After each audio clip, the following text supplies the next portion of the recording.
And welcome back to Season 2 of Campaigns of the Plains. This is episode 28. So, who would like to recap? Oh, I got this. So fresh in my mind, we just played. Just talked about this. Okay, so here's what we got for notes. Ilar sent out spies to figure out where we're heading next, where we're needed next. And he told us that it would take about a week, so we have a week to, like, I don't know, chill or whatever. And he knew the Grand Maester wasn't dead this whole time. So, you know, he's somewhere safe is all he told us, apparently. I don't remember any of this. Okay. Oh, and we got some new things. White staff that does stuff. Black staff also does stuff. I wrote what they did down, but I'm not going to call it a white staff.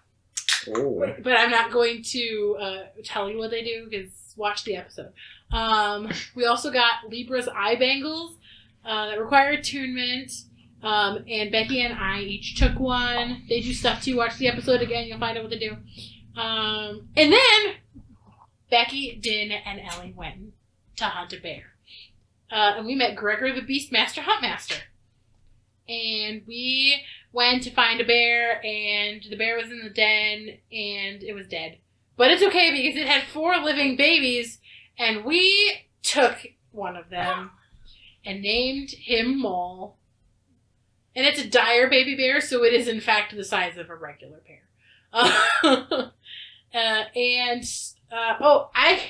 I got a new mentor at the end of the episode who is also a vision summoner. And that's what I wrote down. And that's it. I feel like I missed some things, but that's what I wrote down. The title of my notes is Don't Tell the Bear. That's what I got. Right. It's pretty confusing, yes. Travis, do you want to clean that up a bit? We usually have you clean it up a bit. Wow, I'm clean. Yeah. Oh, let's not use the word clean. That's a little... Are you offended? Well, not appropriate. But that's another story for another time, boys. Right? Different story. I point at a monitor. That's not... I point there. Thank you.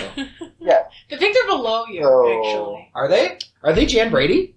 Wait, I don't know what the level is. Oh, Jan Brady. Oh, you're Cindy. They're bottom. Jan. They're for those bottom. listening in on the podcast, watch us on YouTube. Yeah, then you can see us point at I each think other. they're verse, but I don't want to table on things.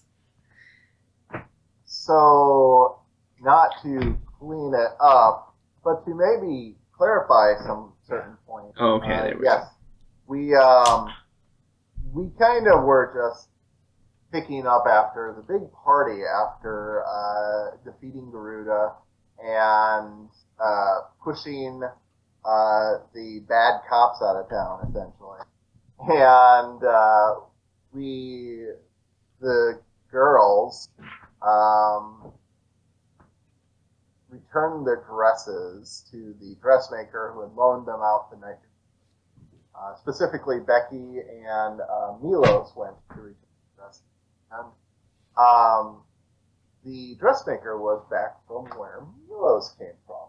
And she had a fascination with it. And made a bargain with Becky that the girls could keep their dresses for a lock of hair. Naturally, Becky was like, yeah, sure, whatever. And so that happened. But then, yes, the girls did go out and hunt a bear, and along the way made some friends, including Gregor, the huntmaster, and little baby Maul, who is Din's new ward. Marquies also met the weird gnome alchemist, William. Yes, William. And he likes to say, drink it. Drink it? Drink it. Drink it.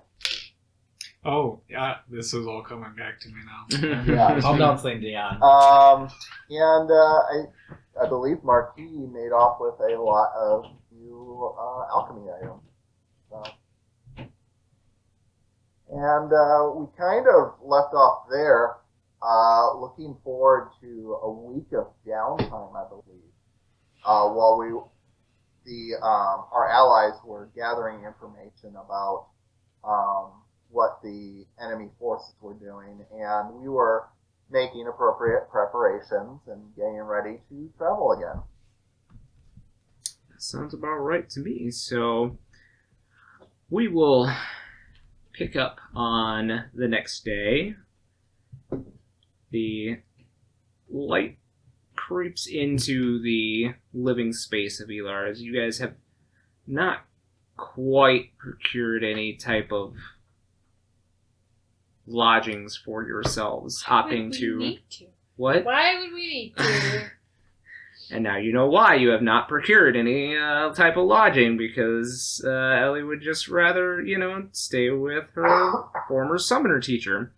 But anyway, light creeps in, starts to spread inside this tree abode, reaching some of you, starting to warm you, shake you from rest. Ellie, the sun's up. It looks like the sun's been up Oh, goodness. I think for it's a while. beautiful morning. I think I'll have some coffee. I'm going to go make coffee for everyone. Poppy's just, bouncing at the door, looking concerned. And she's like, what is it, Poppy? She can hear Poppy in her head go, we have a meeting at dawn, which was an hour ago. Oh. Shit. And then she just, runs. She hasn't even gotten dressed. She's still in, her pajamas. Sure. Night dress. She grabs, a robe off of the chair and flips it on. And then just, starts taking off with Poppy bouncing behind her. All right. And you guys all hear the door go whack as it slams shut behind her. And that definitely wakes up a majority of you. But yes, Ellie, you are off to the races, making for the center of town, where the mysterious letter that was delivered to you via Tonberry arrived yesterday, told you to meet with your new teacher. Poppy, why didn't you wake me up? I told you to wake me up. Poppy, trying to trot and keep up with you, just kind of gives you an annoyed look. What? I told you before dawn we needed to go, and you said you'd wake me up. And you look at your arm, and you see little tiny teeth marks where she had tried to wake you up by biting you in different places. Oh. Well, I stayed up really late reading a really good book.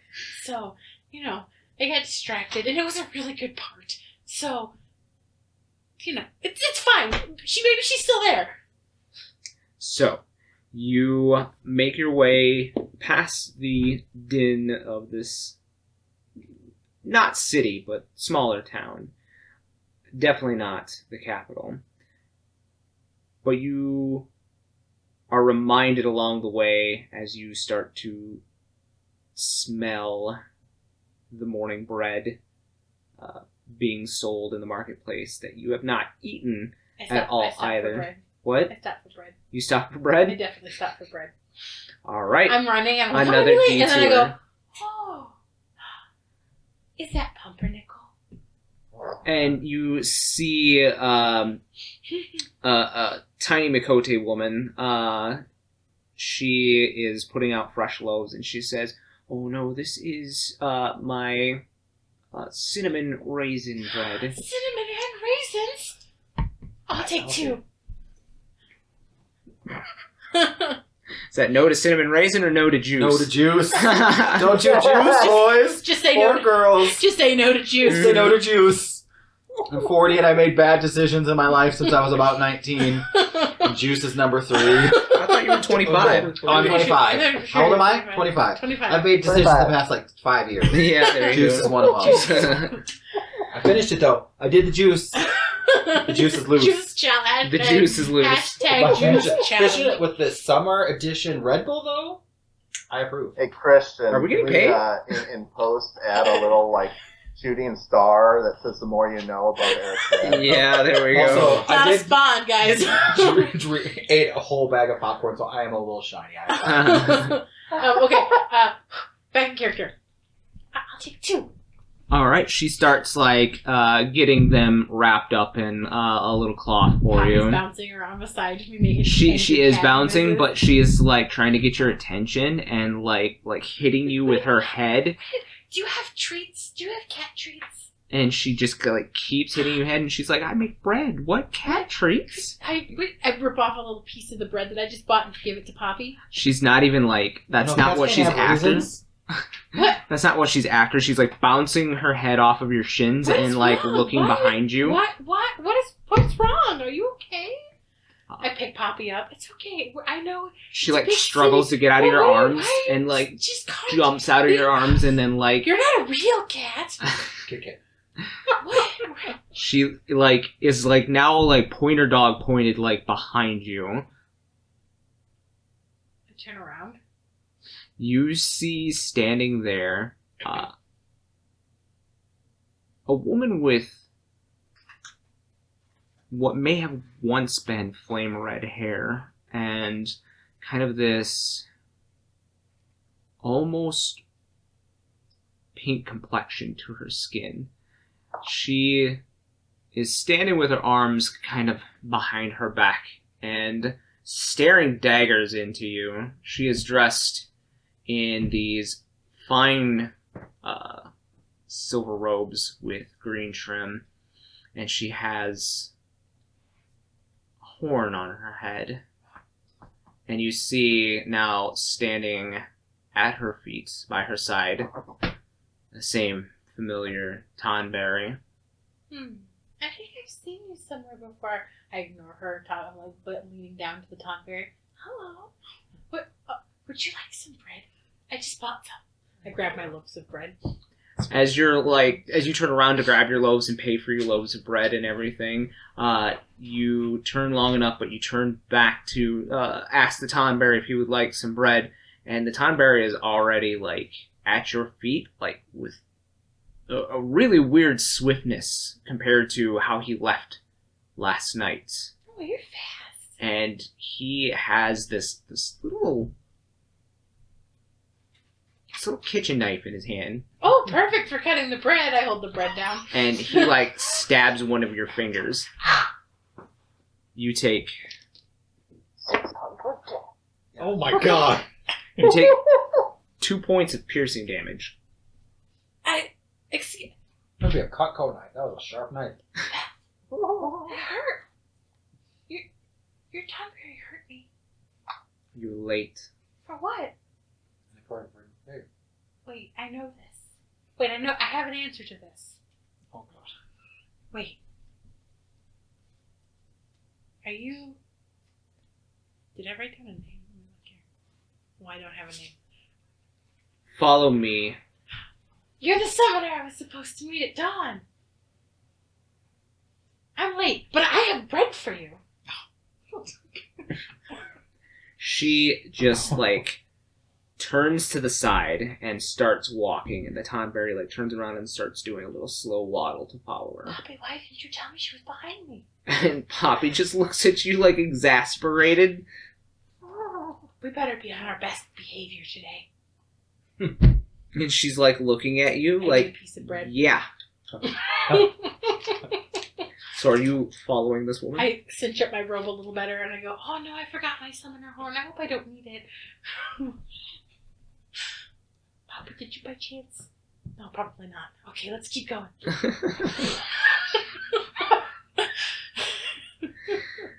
So you follow this woman, and she actually ends up leaving one of the gates, going out of the eastern city gate. Outside?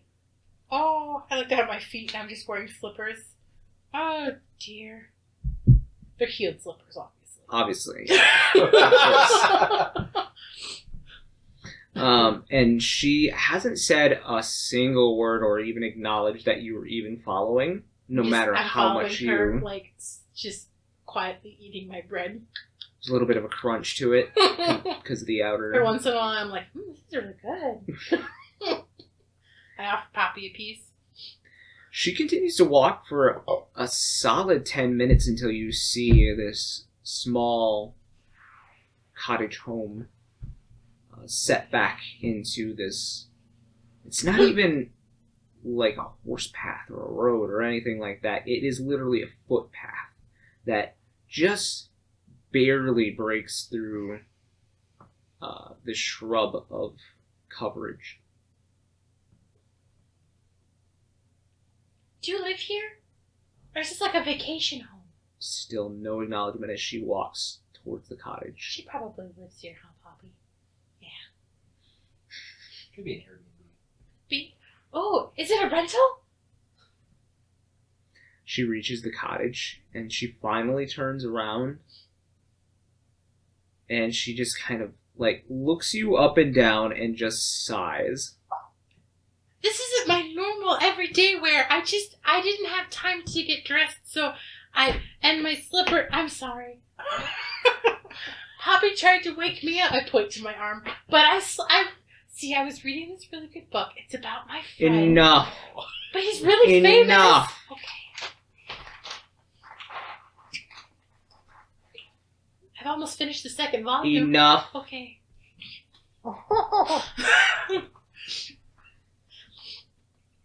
You're a failed summoner who can somehow summon visions. Yes! I'm glad we're on the same page here. And let me guess, these visions just magically appear. Well, I mean, I summoned them a little. Yes, I suppose that is what you have going for you. You managed to summon something, and you're pretty proud of it. I mean, I've summoned Poppy. She's alright.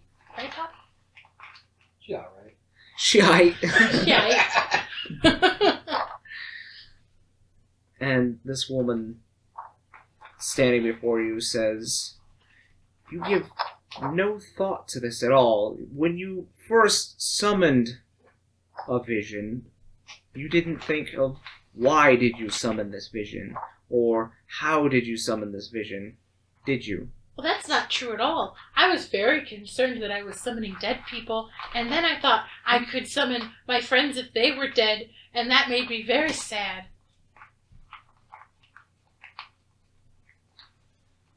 But when I summoned the first one, I thought, well, we need help and somebody to heal my friends because they were dying. And what do you know? We got someone that could heal. You're very lucky. Yeah. But no, sometimes I'm not. You're lucky to even be alive. Oh. Yes, I have. It's been a very troubling few weeks. I've almost died a few times. Asher really did die. He's alive now, though. And Marquies is, well, I mean, I really don't know about... I don't really know if he's alive or dead, to be honest with you. Do you even know what these visions are that you are summoning? Oh, yes, they're summoners of the past. They're not summoners. Are you sure? Because I had a vision of one of them, and they were a summoner, and now they're not anything because they are Garuda. They're not all summoners. Oh, that one was, though. She just kind of blinks blind, like just Oh, but they are heroes! slowly at you. Because I've seen visions of some of them. The one named Cecil, he was a hero. You're not entirely incorrect. Oh, and my friend has his armor. Great. I have to remember to tell him Rydia said hello. And she's sorry, I think. Do you... And she's just kind of exasperated at this point, and she says, do you know any of the dangers of summoning these visions? Sometimes they blow up my friends. And sometimes they heal my friends. That's the very least that could happen. Oh, for the most part, they've been very helpful. They usually take advice from me. They wait for me to tell them what to do. and Not everything. all visions are heroes. Well, that's problematic. Yes, quite. Oh. Especially if a vision decides that it is powerful enough to overtake you and possess your body. Oh. The more powerful the vision, the more problematic that can be. Poppy, would you let a vision take my body over? And she's just like, I don't think that they could take you over. Maybe they could, though. Oh.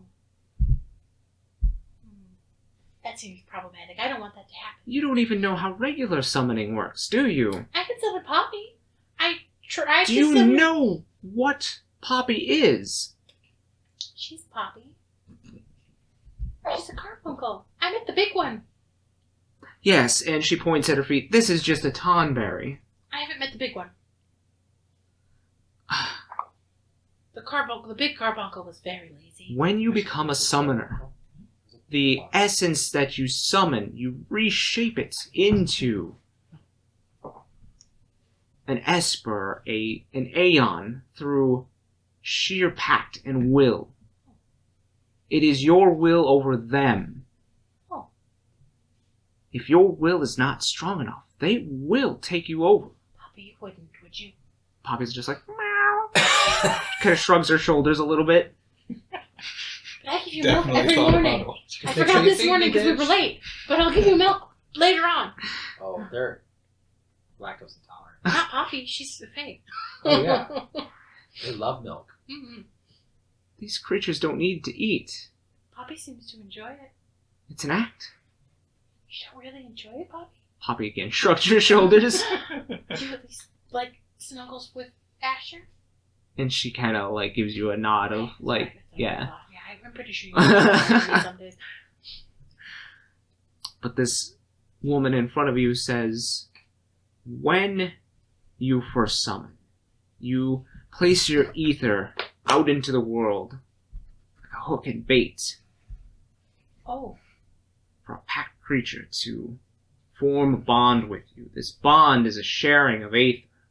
When you actually summon an aeon, or an esper, or, gods forbid, a vision, Mm-hmm. it's a tug of war with that ether. Well, so far it seems to be going pretty well. Yes, what else can you summon besides Poppy? Well, there was the girl with the green hair, the girl in the white dress, the Luck. giant chocobo. You have had luck so far. You have summoned heroes thus far. Yeah. What if you would have summoned, say, a villain? Oh. Well, maybe they were nice. Yeah. You could have been possessed. Do you know what happened to the last summoner that was able to summon visions who were possessed by a villain of the past? Did they die? No. Oh. Not right away, at least. Oh. What happened? You know our city's capital, Vadalos, used to be a volcano in the past, correct? No? It is a crater now. Oh. A crater in which the city of Vadalos exists. Uh-huh.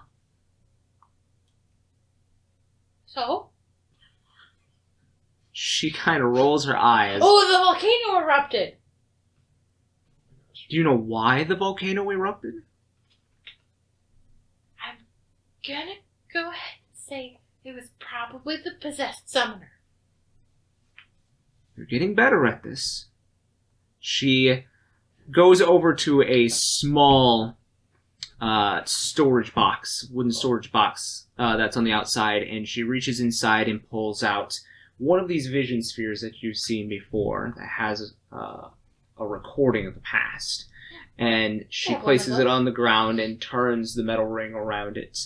And all of a sudden, the area around you is engulfed in this vision, and you see Adalos in the past, this volcano, and on top, floating above said volcano, is a woman, very tall. She's got big build, kind of green toned skin, and this white hair that's been pulled back into an innate kind of braid.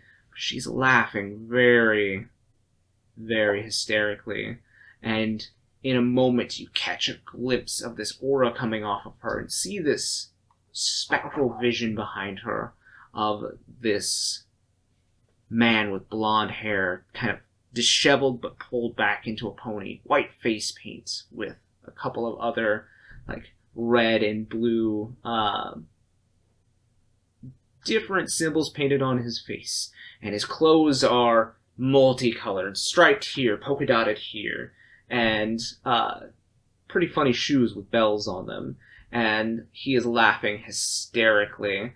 And you see as the summoner pulls their hand up and this giant orb of golden energy floats down into the volcano, and suddenly the volcano flashes. I grab Poppy and hold her like this, like with her paws like this and her legs dangling, and I'm like, I don't want that to happen to me.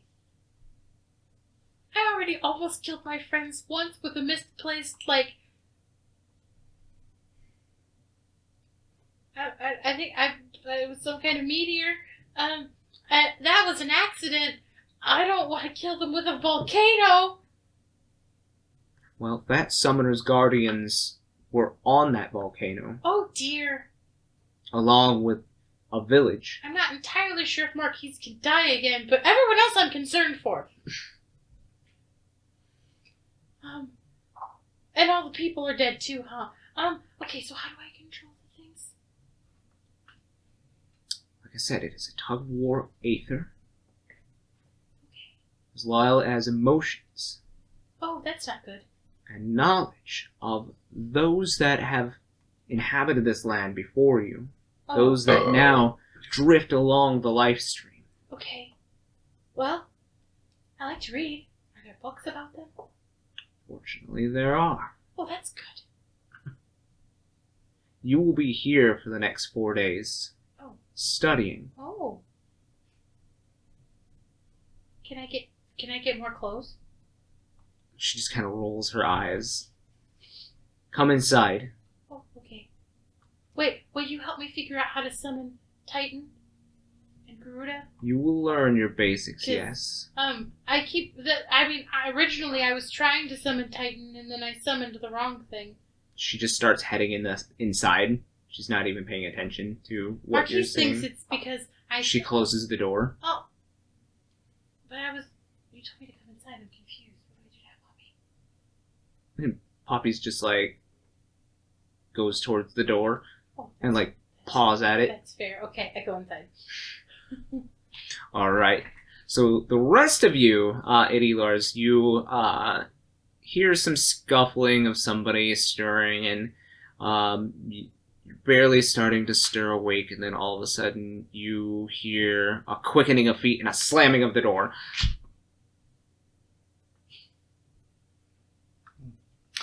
I just go back to writing.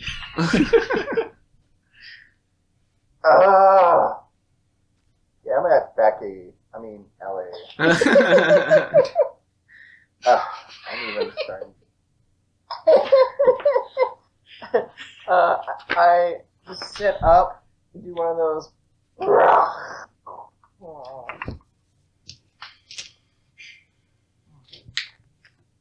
Wait, how did you know that was Ellie? Because chaos follows her everywhere. And it doesn't follow you? I am. You say I am chaos? Mhm. Yeah. I am chaos. Sure, Becky. You're chaos. Yep. Way too early for this. Let's just go get some breakfast and oh fuck. Oh. The docket for today. We just chilling, hanging out with this new bear you guys brought back. That bear's still out, by the way. That's Din thing. Whatever. I'm on vacation, okay? We've been trekking across the country and, like, we took down, like, 2 would-be gods and, like, I don't have anything on my list to do. So, y'all just need to figure out what you're doing. I mean, I'm sure we could find some trouble to get into in the city. Maybe. That might be on the docket. So you guys are gonna try to find some food. Yeah, we'll look around in the kitchen and see if there's anything prepared. So you know from having been here now long enough that the kitchen really is just mostly for show. It's for food being brought up from the communal kitchen to be redistributed. Basically, everything is already made by a large kitchen downstairs, and there is a communal eating place in the middle of this tree. So there are a number of like long bench tables that are set up. So really, all you got to do is go downstairs, and it's basically like a food buffet every time. So unless, of course, you want to go out and eat at like a restaurant or what have you. We're at one of those all-inclusive resorts. No, you're kind of at a commune. Okay. We need to go. We need to go now. It's not a cult. It's not a cult. Well, I will grab my stuff and wake everybody up if they're not up already, and push Asher, make sure he's up, be like, we're going to go down and get some food if you want to join us. I mean, it looks like Marquies is busy. Maybe you can join him if you prefer to sleep in. However you're feeling. How are you feeling? Emotionally drained, but hungry. Fair enough. I have a t-shirt that says that. Yeah. If not, Well, we probably should. Let's make that. Someone make that. yeah. I would wear that. Emotionally drained but Yeah. hungry? Emotionally drained, but always hungry. Mm. Mm-hmm. You have a cricket, you can just make it. It's a lot of work, and like, I only use that around Christmas. That comes out like December 13th, and then I can make some stuff.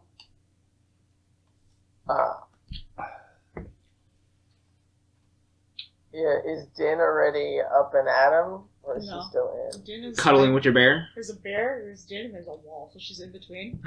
Oh, there's just a bear here. Where did it go? Yeah, there's a bear. Who's cuddling? There's a bear! We know there's a bear? Yeah, you Yeah. saw the bear last time. Just didn't go with the bear. It's been 3 months, people. Uh,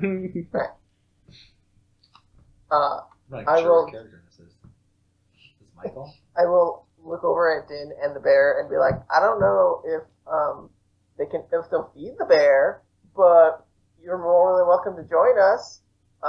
Just see like a hand sticking out over the bear. Behind, yeah, Yeah. okay. Bears eat honey? What do bears eat? I mean, fruit, Tourist and honey? Anything? yeah, whatever they can get their hands.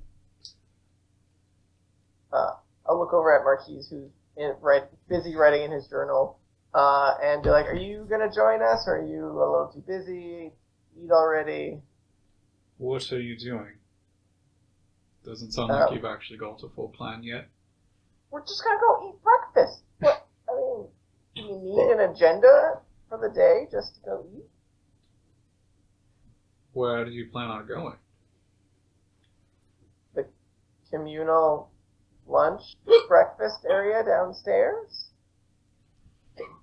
They have one of those? Marquies has been just so wrapped up in his formulas that he's probably been just brought food mostly at this point, I'm guessing. It's Ellie. She just It's every Ellie. once in a while sits up next to him. Yep, exactly. Well, if you prefer, we can just bring some leftovers with us on the way back, since Ellie is busy this morning. You ever seen it eat? Can't you? You have never actually witnessed. Yeah, I was like, I don't know if he eats. When we went at Mother Matoya's, he went into another room to eat, which is why Ellie just leaves food and then leaves him so that he can eat. Yeah, I don't know if he eats because he's undead or he eats because he has a He doesn't want us to see his face. We It's should probably because he's so handsome, we will be blinded to death. the Ark of the Covenant. Just all our face melts. TPK. It's so beautiful! Yeah. You all take 10d10 radiant damage. Oh my god. Oh god. We should probably slumber party this kid. We'll make him Yeah. pass out and take a mask off. Oh boy. And draw his face and put his mask back on. Stick his hand in something. Yeah. Oh. Piss his robes. He's got to change now. Yeah. Do you wear leather? I feel like it's He like a leather does. robe. Yep. It's all leathers. Yeah, it already smells like piss. What is it? Mhm. Well, Let's go down to this continental breakfast. I hope they have waffles. we'll find out. I mean, I'm sure it's lots of vegetarian stuff. So I'll actually go with. All right. Tagging along, so it seems like everybody but Din and the bear are I headed will make a move for the bear. barrel. Barrel. Din rolls over, like grabs the bear's leg and like fireman's carry and just puts it up on her shoulders and Holy like shit. starts heading It's not down. even 5 foot carrying a bear. You rustled bigger things. It's a like- baby. It's a dire bear, but it's a baby. Sure. It loves it. Oh my god. Doesn't know any better now. So yeah, you guys head down to the communal breakfast, the communal eating area. They have a number of things. They do have. It's not just like vegetarian elven fare. It's like you've got fruits. You've got people who've baked bread. You do have some breakfast meats like bacon and sausage, that kind of thing. So eggs. Got your choice. It's basically a buffet. mhm. I feel like Asher gets a plate and like immediately starts stacking the appropriate things to make like the perfect base on his plate. So it just kind of like, you start with like the sausages and you like make that little like Lincoln log thing to fill it with like eggs, and then it just stacks and it's a perfect tower. He puts his forging skills to use. Yeah, it's really math. It's architecture. Sure. Mhm. It's breakfast architecture. Well, you guys gather your food. I'm assuming you're all sitting at the same table. You get lots of weird fucking looks because you have a bear on your shoulders. And as you're like going through the buffet, it's like using its tongue to like grab things up and just eat things as you're like trying to prepare a plate with a bear on your shoulders. It's like my new fur scarf. Yep. What a shrug. Do you have Dirk out too? No, I'm just the bear. Okay. No bear. I could. Just send them all What's the out. bear's name? Did we name the bear? Maul. Well, Maul. Yep. I need like a cheater sheet, like Of all the what all they are. pets. mhm. Yep. So you guys all sit at one table, and some or most of the merriment has kind of died down since it seems like the city's a little freer at this point, or at least you've been told that. It seems like a lot of the people were getting resentful of the Guardians' way of running the city. It seemed like a breath of fresh air is kind of blown through the city. You don't see the number of guards that you had seen almost at every juncture wearing that familiar white and gold armament of the Guardians. You do every once in a while see one of the Wood Whalers, the Guardians of the Forest, every once in a while in their wooden masks and their green and silver kind of get up. Not very often. I mean, there's a peacekeeping force here, but it seems like they're way more interested in letting the people be. They're there, but they're not breathing down everybody's necks. So there's a lot more jovialment. People at your guys' side that are sitting maybe a couple feet apart from you are laughing and sharing the news. everything seems to be going, pretty well. But there is a group that is sitting at a table to your backs that seem to kind of be not necessarily trying to keep people from hearing them, just speaking in hushed tones as not to ruin the mood. One of them you hear kind of pipes up suddenly with, "They'll be here soon," and somebody's like, "Shh, shh."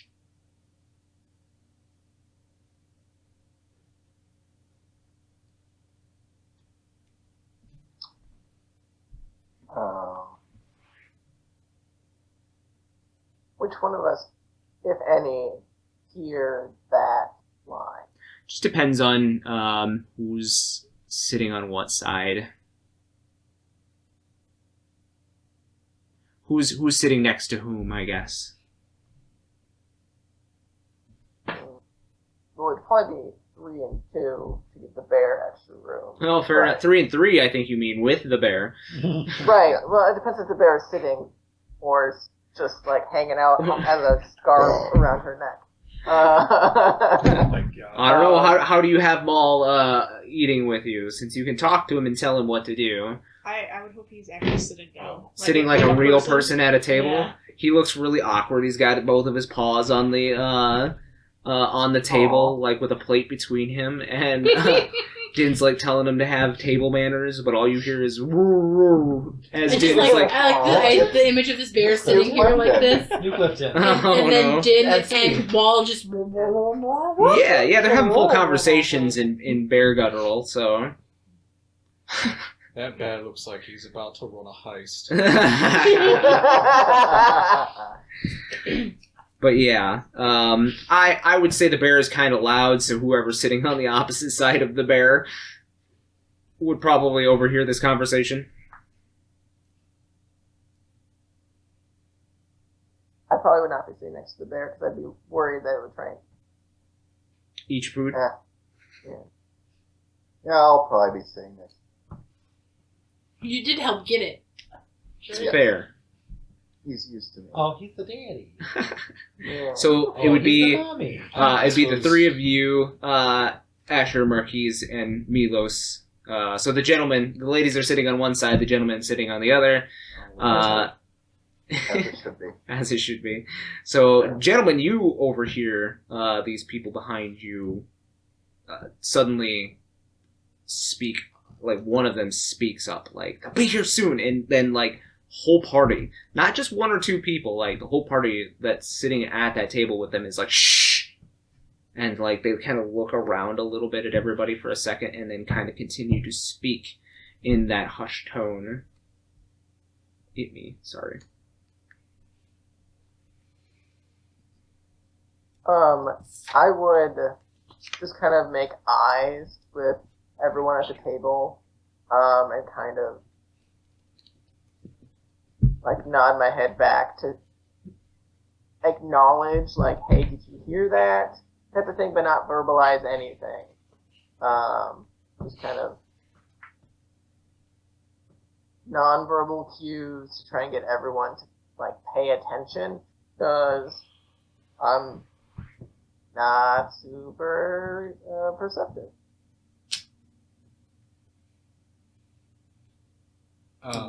So, three of you gentlemen, Milos kind of looks at you, since you'd be on the same side of the table, and kind of, like, motions back towards the table ever so subtly. I just kind of give him a slight nod, which I guess looks a little more exaggerated. With the beak? Just... Yeah, it looks like you're trying to peck at your food. Speaking of, are you, like, shoving food up inside the No, I'm basket? not eating. You're not eating, okay. Like, I have food, but I'm not eating it. Do you have a drink with your straw, though? Fuck yeah! Okay. Makes sense. You have to go like this? No, With it's a kind of straw? like... He's got the straw. Yeah, it's kind of at an angle. What you don't know is that Marquies invented the straw in this world Mm-hmm. simply so he could consume liquids Food without having to hide somewhere. Anyway, are you gentlemen on the side, are you trying to take a closer listen? Yeah, I would probably or- like just lean back, like stretch, and be like, "Oh!" I probably lean back and figure out what's going on. All right, go ahead if you are trying to listen in and make me a perception check. The juice really makes it hard to read. The juice is loose. The juice is... Oh, that's really bad. Perception is only a 4. 4, 12. 12, 13. 13. All right. Those are words they're saying. Actually, Asher, you're the only one that, even given your trying to, mask it, you lean back far enough as you stretch, and you are actually the only one that kind of catches what they're saying. It's a super hushed tone, but they're leaned in awfully close to each other. But you pick up, I heard the Guardians are supposed to be here by tomorrow. They're going to try to retake the city. And another one, another gentleman that's sitting next to him is like, I heard they've been retaking the cities all over, not just here. I mean, they've already got an iron grasp on the capital. And then there is a lady that's sitting at that table. It looks like she is one of the wood whalers, and she, through her mask, and you just barely make this out, says, I mean, we've gotten some reports about our forces meeting theirs, and it's not good. And another one you hear say, does this mean civil war? And then, you lean back a little too far, and they just kind of, they shut up. He goes to go, sorry, you guys have any maple syrup? I need some for this pancakes. No? Okay. Berry. Yeah, the bear. The bear it's like honey based. Loves it. Loves it. Maybe did you guys hear that? The Guardians are coming. Yeah, something about a civil war, potentially. Now, are you guys talking about this out loud, or are you keeping it hushed at this table? Stage whisper. Stage whisper? Yes. There's a lot of just like cutlery sounds as well. Imagine. So you get this news that there might be civil war breaking out in the land, and it sounds like a force of Guardians is on their way to the city here to try to retake it. Ugh. There goes my vacation. I mean, potentially we have at least a day to prepare for whatever may come. I think I could hit the spot before then again. Sure. Yes. Could. Or we could prepare for war. That's probably the better answer. As much as we all need a spa day, believe me. I'll be right there with you in the mud bath, but probably tell Thomas.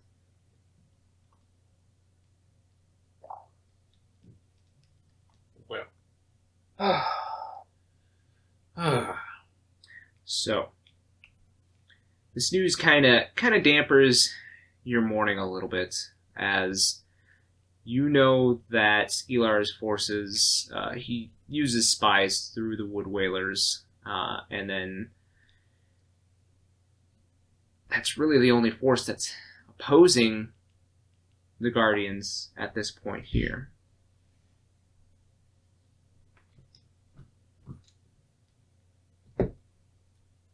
What's... Do we, maybe talk to these people and, get them to spill the beans on what they know? If we know which way they're coming from, maybe we could get some people together and, cut them off at the pass.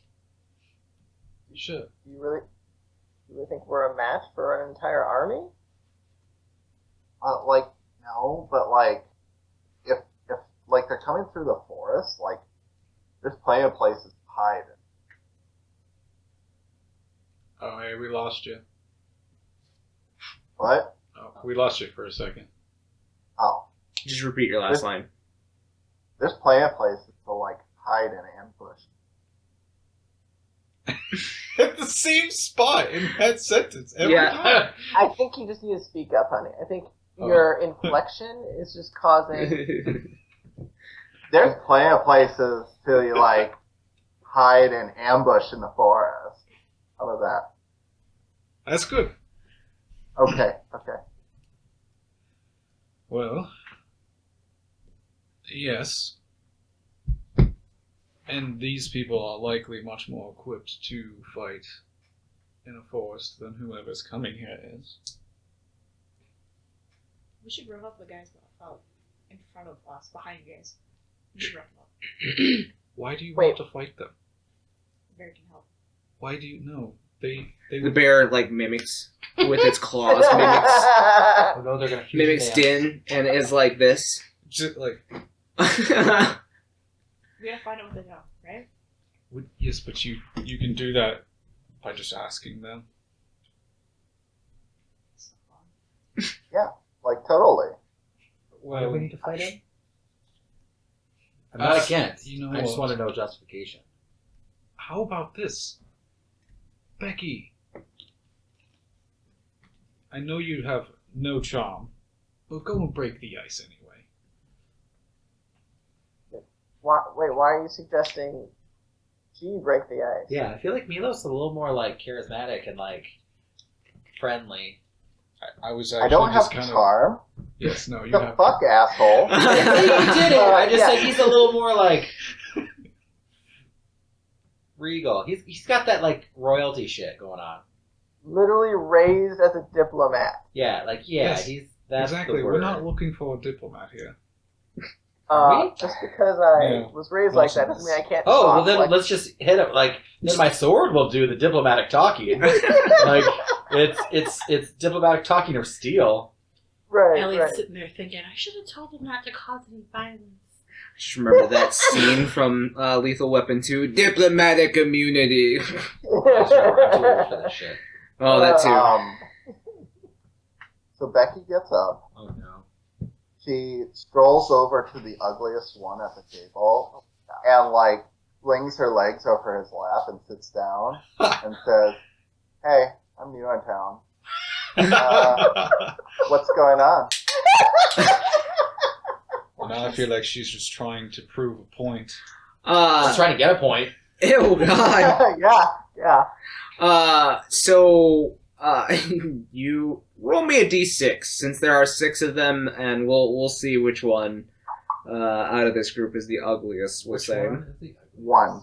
1. Okay. So there's this dwarven male sitting at the table, and he has like half an ear on his right side.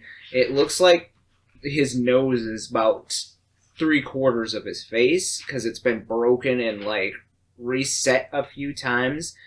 He's got like one milky eye and like half an eyebrow missing on one side. Yeah. He's got like his hair back in the quintessential dwarven braid, but for some reason, like it looks like his hair was pulled out at the roots, like up front. And he just kind of like looks down your leg and looks back up you, and like when he smiles at a pretty young woman, like throwing a leg across his lap, you see that he's missing in all of his teeth except for like one right tooth. Hey there, pretty lady. They call him the can opener. He just does that. Can't open any can. Disgusting! Pleasure to meet you here. Quite a sight. They call me the Boulder. The boulder? Yeah, I'm rock hard, baby. Oh! I just done. Wow. That's ironic because I think it's softy. Go ahead and roll me a bluff check with advantage. Wow. Okay, I don't need advantage. That's a natural 20. He is all about you. He's like, oh yeah, I might be willing to turn putty in your embrace. Dave, we are just new in town, and just want to know if there's anything important we should know. Like what? Like, where to eat, or? Well, we were just wondering if, like, those guardians are gonna come back. So scared of them. Oh, don't worry about them. We scared them out of the town. And he kind of looks over at his friends, and his friends are like giving him that "shut the fuck up" look. And he's like, "Yeah, they're not coming back. It's fine." You can tell that he's. What's your passive? Not perception, but Insight. insight. Yeah.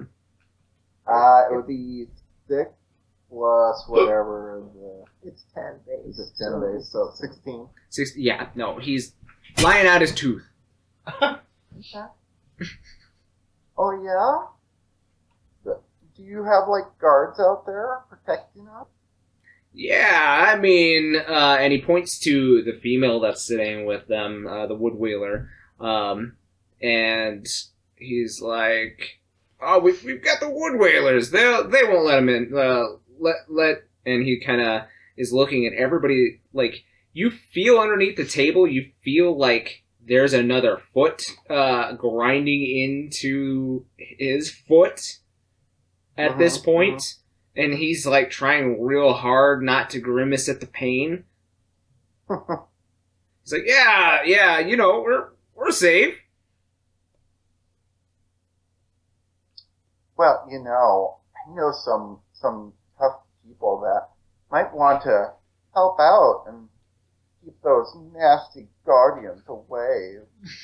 Who do you talk to get signed up for that? Well, you could talk to, and he looks over at this woman, and this woman is just like, through her mask, you can see her eyes, and she is like staring fucking daggers into him. And he's like, you could talk to Boren here. She's head of the guard. She'd be more than happy to help you. Boren?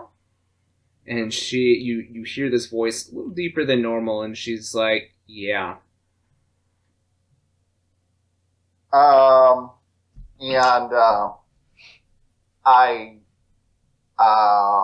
swing my legs back off of the dwarf, and I stare Boren directly in the face, and I'm like, alright, we heard what you're talking about. Spill the beans. I don't know what you're talking about. The Guardians coming back. Are you saying this out loud? Yeah. She, like, her eyes beneath the mask, like, shoot wide, and she literally... What's your strength score? My strength, 14. She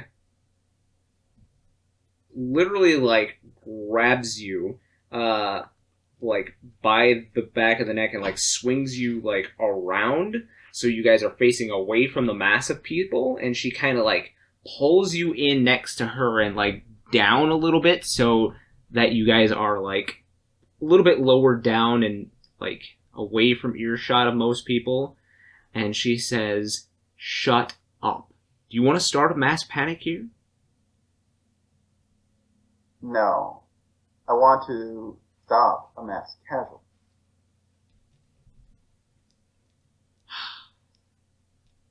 Look. It might be a little thing, but we just took on Garuda, and before that we took on Titan. I know what you've done. I've heard it from Elar. All I'm saying is, we have some skills to contribute, and I just would like to know if there's any way we can stop the Guardians from taking this town again. I kind of like the vibe. If you want to do something to help, first of all, don't say anything to anyone. Second of all, and she kind of looks back at your table, where everybody is sitting and says, "We appreciate the help.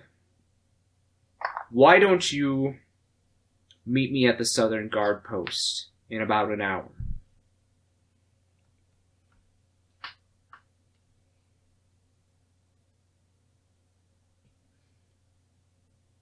You got it, dude. She releases the back of your neck, and yeah, she was definitely strong. So, I mean, being captain of the guard, obviously you have to be. She was very, very strongly built, and she kind of releases you and to go back to your table, and you, I'm assuming, relay this information to everyone. Yes.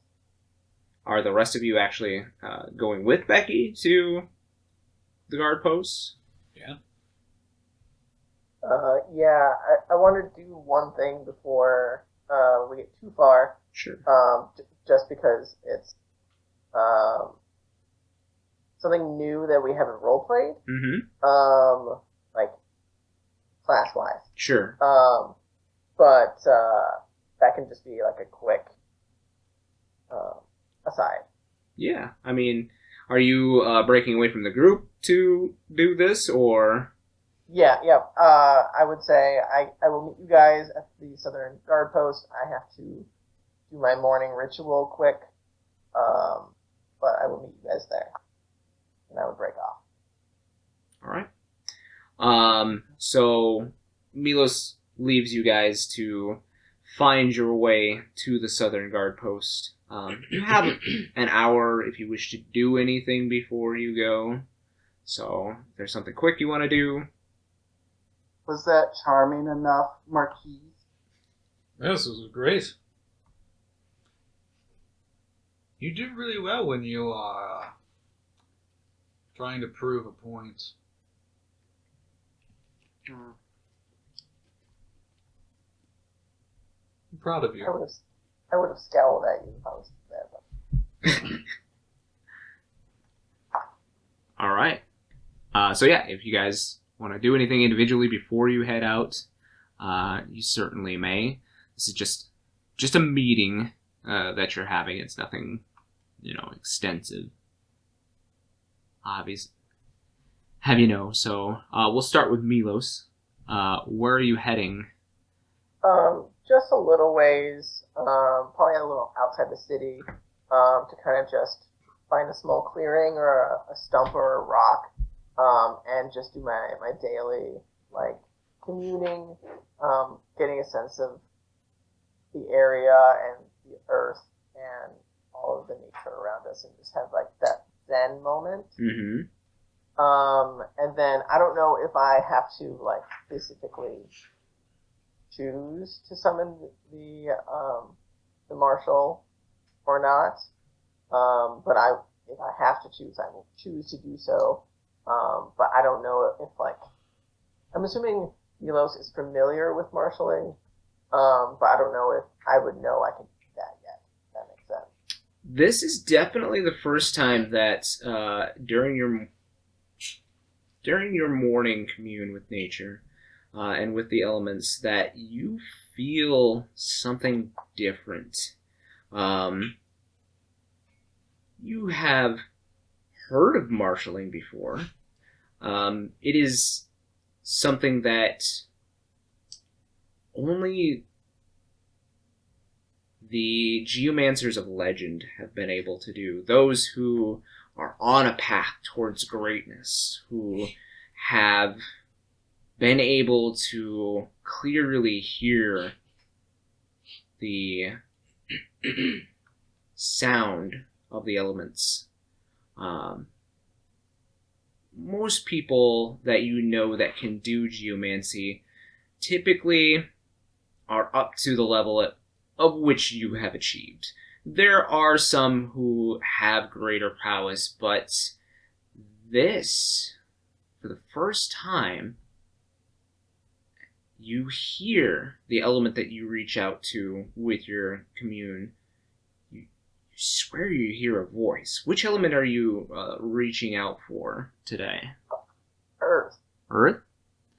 As you find a clearing and find a sufficiently flat stone upon which to sit and reach equally out to all of the local elements, you...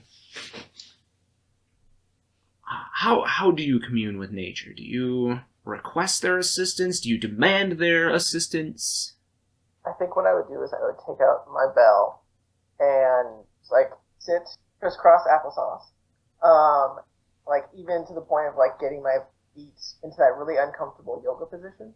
But I'm sure Milos can do it his entire life. Yeah. So he would get in that position and just like ring his bell and just like hear it echo throughout the area and like listen to how it reverberates off of the trees, and listen for all of the nature that potentially responds to it.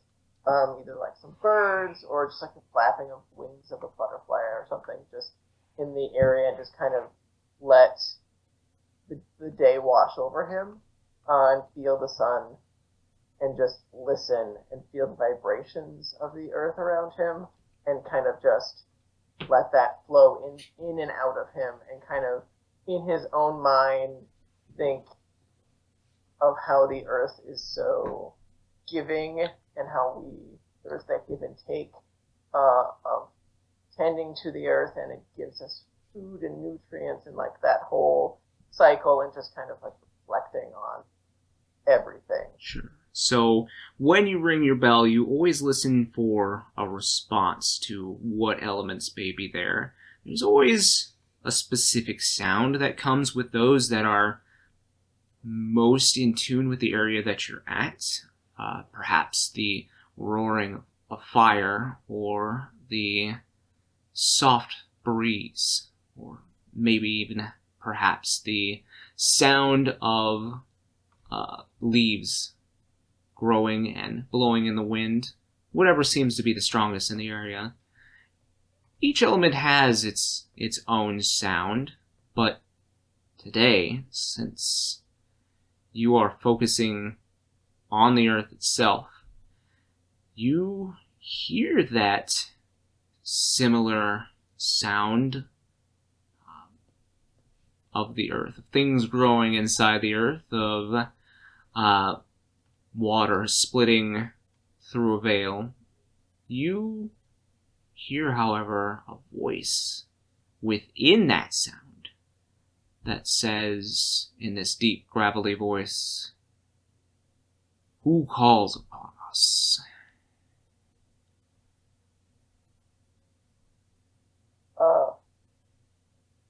Milos Novak? Milos, you hear us. Yes? I hear you? Who is us? You open your eyes from your meditative state, and you feel a presence. Presences. As you open your eyes, and you now see these motes of light appear before you. They have this earthen color tone to them, this deep brown, and they pulse when they speak, as if part of the same mind. And they begin to take shape into what looks close to your totem, of what you see when you summon an earthen totem. That arcane shape, almost like a rune of a language long since lost. And as they pulse, you hear the voice, and it says, "We are the spirit of the earth itself. We are growth. We are life. We are stone. We are earth. We are soil. We are strong. We feel that you are strong as well." Well, This is unexpected, but pleasant surprise. I never heard my calling to be answered by anything. This is marvelous. I also feel your strength, and I appreciate the nostalgic mind, and I hope we can help each other using strength and hopefully bolstering our weakness. You hear the voice again say, "The crystal that you bear bears the memories of those geomancers long past. May they give you strength and guide you on how to continue to grow in strength, to call us when you need us." I will take the crystal and just like look at it and like roll it over. For the first time since you've received the crystals, since any of you received your crystals, you see that the shape of the crystal has changed. Being just this slab of cut crystal, it seems to have shifted, or is shifting as you are looking at it now, and it shifts to better suit something that is pleasant to your gaze. It almost seems to shift in an earthly way to what kind of looks like a jagged, maybe piece of flint, almost. That kind of same,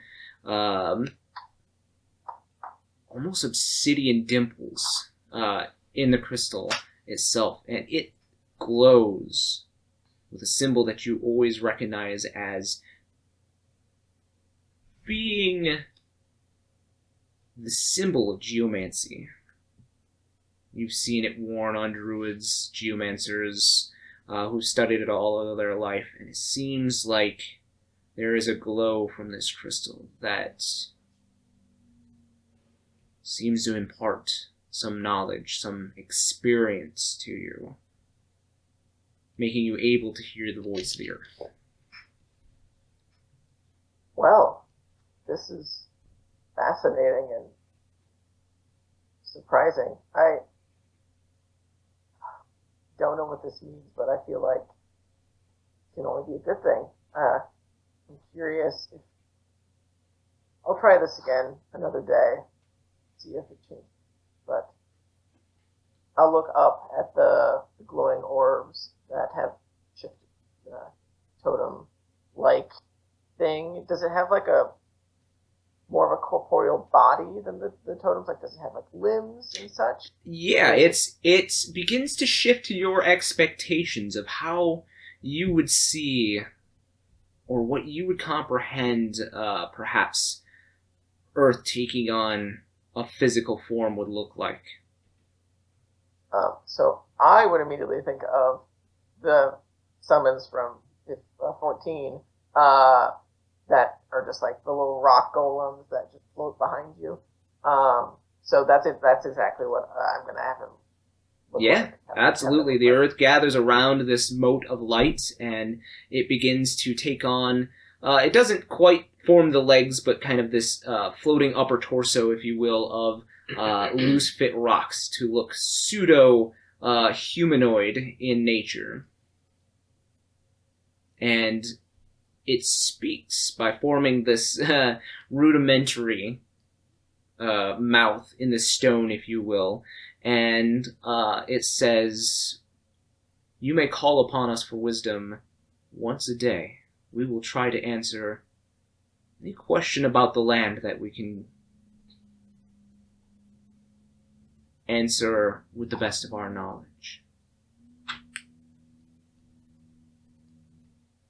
May I ask a question of you today? You may. Are these lands in danger? Imminent danger? Yes, there is a corruption that has taken root in the earth. poisoning of the land. To the east, there is a deep cave. Some ancient dark force has retreated there, biding its time, licking its wounds. It must be expunged from this earth for the land to heal. Well, I would seek out this evil, but I perhaps will need time to do so. Can you tell me more about this cave? Does it have a name? Does it have any distinct features? I'm sure there are many caves to the east. I don't have a map. I don't know. I don't know the area as well as some of my companions. It will say, I have already answered one question, but I will impart some knowledge of the area to you. And the floating figure comes up to you and with a rocky, stony appendage, not quite fully formed hand, touches your forehead, and you feel the corruption of the earth in the distance. You can feel an almost sickness wash over you as you feel the current area of the land is fine. It feels like sun on a rock. It feels like cool grass between your toes. But then as your consciousness reaches out further to the east, you feel sickened. It feels like a nausea almost takes over, but you reach out to the area anyway, and it feels like the cavern itself is natural, but there are structures inside that are old, that are man-made, unnatural. But this cave feels familiar, like you've been there before. Do I see it in my mind's eye, or am I just feeling it? You're feeling it through the earth. You're not seeing it so much as feeling its familiarity. Okay. As soon as it stops touching me and I let that wash over me, I'll take a deep breath, and I'll say, I thank you for imparting this wisdom. Again, I will do my best to gather necessary truth and make my way there as soon as possible. This thing, this whatever it is, it doesn't feel right. I can't imagine it's doing any good for the area. And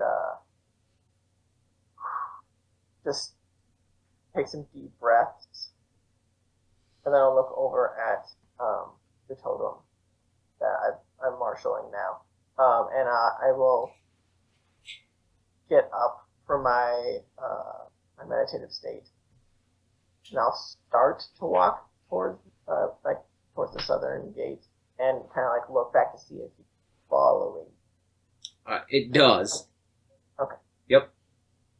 I figured it would, but I just wanted to make sure that that's how it works. And Yep. How many things cool. can we add to our party?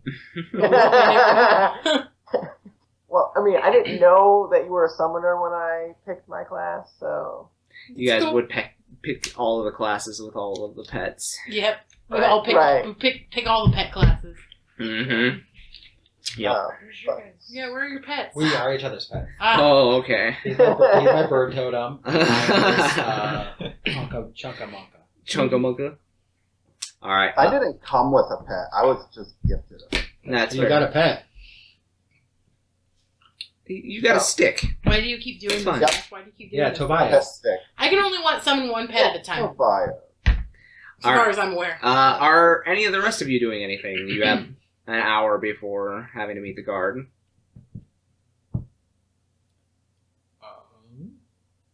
Well,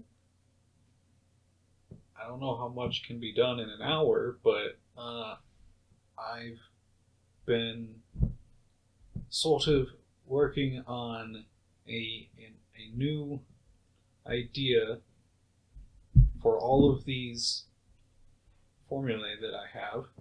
Okay.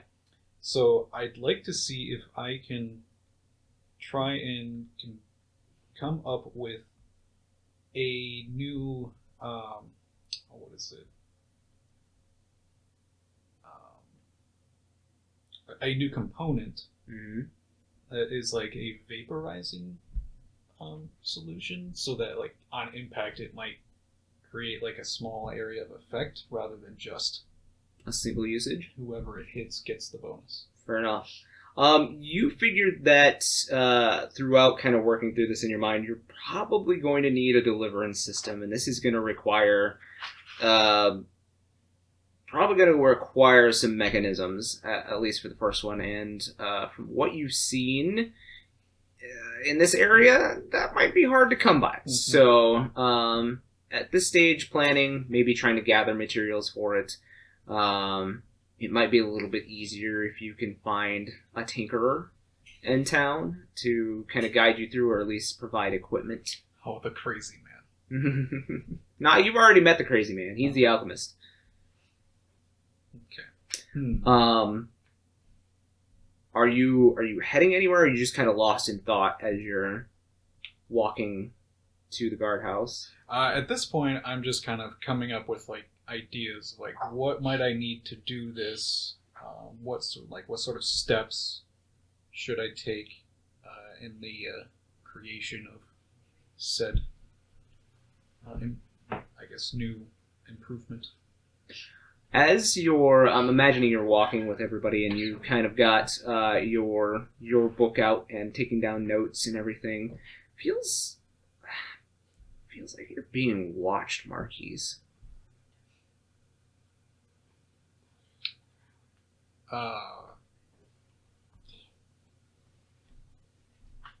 Jesus, I have a fucking perception of the goddamn road. That's why you feel like you're being watched. Okay. I know what your passive perception is, and it's disgusting. It is disgusting. Why are you so disgusting, Marquis? I'm interrupting everything. I'm sorry. I guess I'd like to see if I can do a quick scan. See, like, what is giving me these heebie-jeebies? Check. Go ahead and make me a perception check, as you are now actively searching for this presence.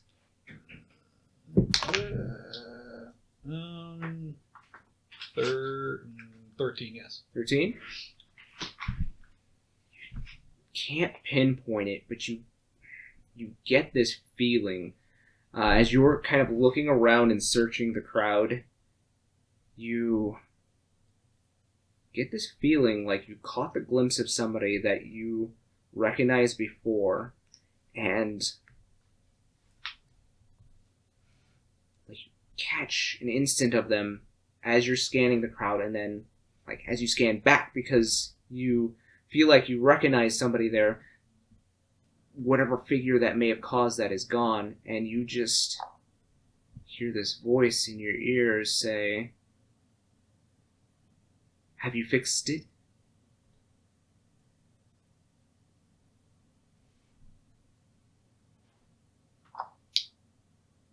No. You quickly turn. There's nobody beside you but the rest of your crew.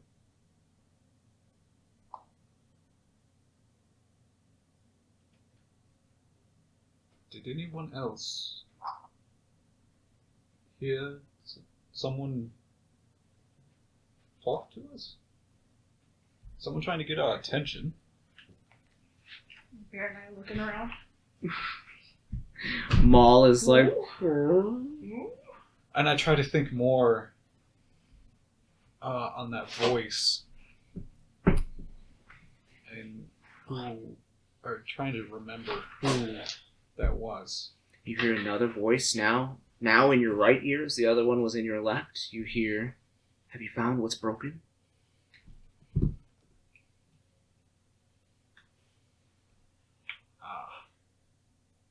In your left ear again, "Did you fix it?" You I guys just know. think to myself, Because at this point, I'm pretty sure they have no idea. They don't know what's going on, and I don't want to sound out loud like a crazy person. So I'm thinking into my head, no, As I've found nothing but more clues. as you're thinking on this, you try to place that voice or voices, because they are two different voices, but they are very close sounding. Slight intonations make a change. Two individuals, perhaps? Two males? Two younger males. Very close in age. Very close in intonations. Minor differences in pitches. You're a detective. These things are things that you normally notice. But as you think on it, why don't you make me a history check, as these voices are on the edge of familiarity to you. History. What the hell is my history? Oh, not bad. Not good. 9. It's not enough to place who these voices are, but a memory comes back to you. Pain.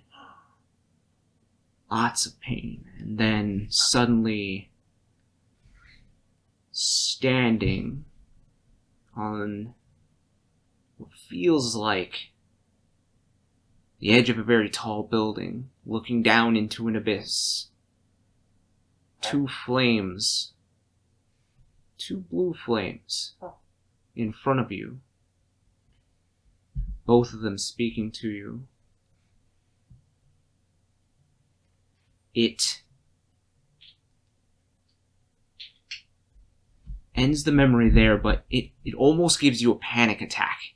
Because as you come back from that quick vision, it's like when your body starts to get that falling motion. And you can't pull yourself from it, but finally you do, and you do see as Marquies kind of audibly jerks back like he was about to fall but saved himself.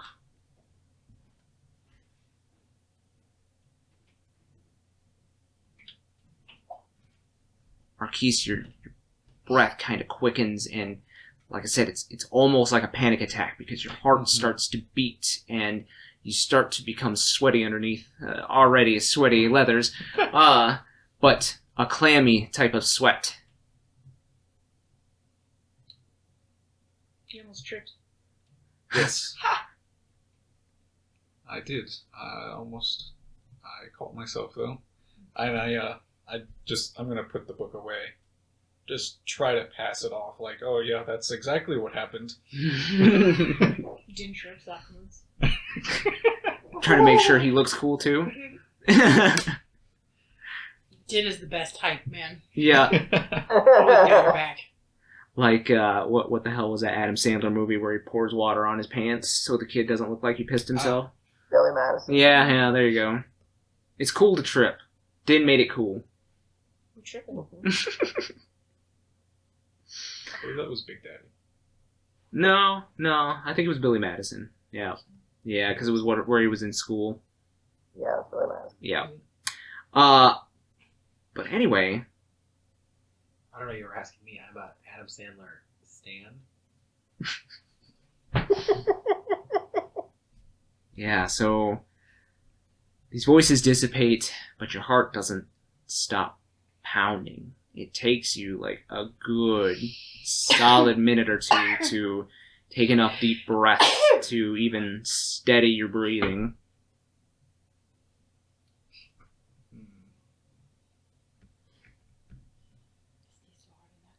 One more quick glance at the crowd as we continue on. Go ahead and make me one more perception check. Oh man, one of these has to actually roll Oh, fuck. 10. Fuck all of these dice, man. Time to buy more. It's time to dump. Time to dump them. Time to dump them. This is about to be. Yeah, so, like, again, you look out into the crowd looking for whatever is giving you this feeling of something watching you. And the best you get is a momentary glance of this tall humanoid-ish figure, human-looking, dressed in a completely white robe with some black and gold trimming. They have two different colored eyes. One is green, the other is blue. Not the swirl of the all bed that you would know, but two different colored eyes. And it's almost like there's two motes of fire just burning behind them before it seems like your concentration can't stay on them long enough, and you're forced to blink or turn, and suddenly they're gone. And all you're left with is this voice in your head saying, "There's no room for you."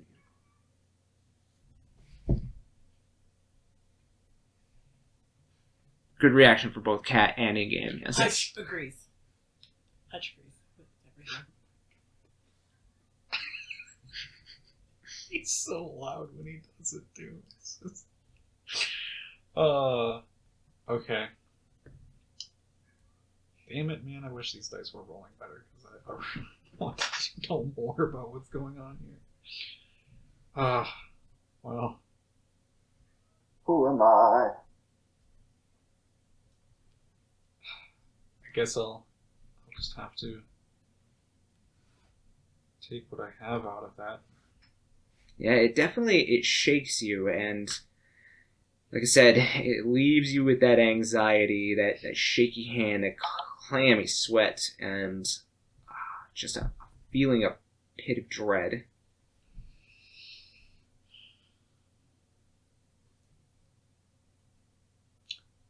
Okay.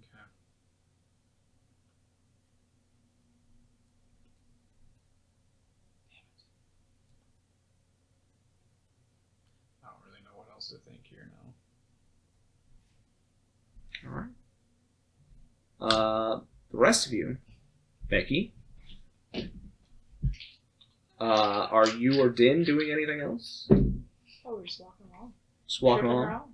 Yeah, you see... What are you guys' passive perceptions right now? My passive is 13. 13? 13. Same? You notice that while Marquies is usually a pretty staunch individual, you catch him, like, his eyes or his lenses darting about, looking for something, and his head is kind of, like, moving pretty quickly, like he's trying to find something in this crowd. What's your passive perception, Asher? Oh, it's 11. 11? Yeah. Okay. It's pretty. But yeah, you guys notice as there's this visible, like, shake to, like, his hands, as he's trying to, like, maybe, like, move them at his side to try to, like, shake something off. Hey, weirdo. You're being weird again. Hmm? What's up? You're, like, freaking out back there. Oh, I don't know. I think I'm just all lost in thought. Sorry. Insight check. Go ahead and roll me insight. Probably gonna fucking win because I can't. Ooh. Can't Yeah, it is. Shit. That's a dirty 20. Yeah, I'm fucked. Go ahead and roll me bluff. Deception? What? Sorry. Bluff brushes? Yep. Wrong edition. Yep, you win. Yeah, something has Marquies, like, shook. Like, he is Actually, shook. it's decent rolls, too. It's so bad. Like I said, he's a very normally staunch individual, but there is something that has, like, caught his attention and made him visibly, like, anxious. Even being covered completely in leathers. Body language. Yep. Yeah, okay. But you know, if there's anything on your mind, you don't have to put in a book for people, right? I'm not the one who writes those. Sure, you tell your story to someone who does. I honestly have no idea how they get any of that information. Anyway, you're okay though, right? I think so. Becky, there's been this twinge at the back that's made you even more perceptive to Marquis' anxiety here, as you feel a little bit of it yourself. The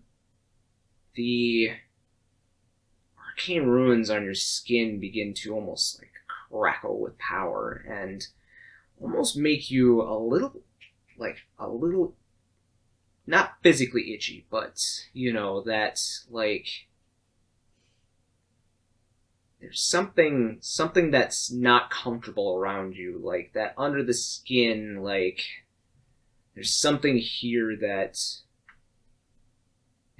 you're physically allergic to, some kind of arcane energy that is disagreeing with these runes on your skin. Like when you walk into a house and you get the heebie-jeebies and you think, yeah, this place is fucking haunted, and then you leave. Yeah, a little bit. A little bit of that feeling, that spine-tingling, I'm out. yeah. I'm not getting good vibes from this place. I'm out. Something's not agreeing with those runes on your body. I probably like scratch my arm a little bit, and I'm like, maybe it's the humidity. It's kind of dry around here. I think possibly the just the mood. Yeah, sure. Becky, you hear a familiar voice in your ear. That deep, dark, guttural voice that you heard in your dream from the one named Diabolos. And he seems annoyed. And he says, "Keepers of the dead. The keepers of the dead are near you. Beware." I don't think any of that. Should they touch you, they may claim my power from you.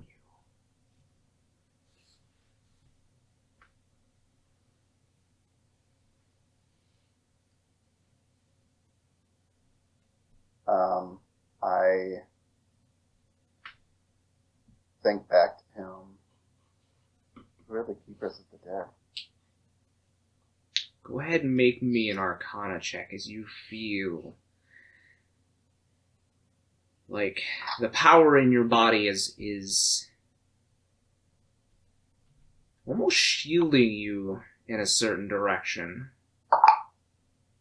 Yeah.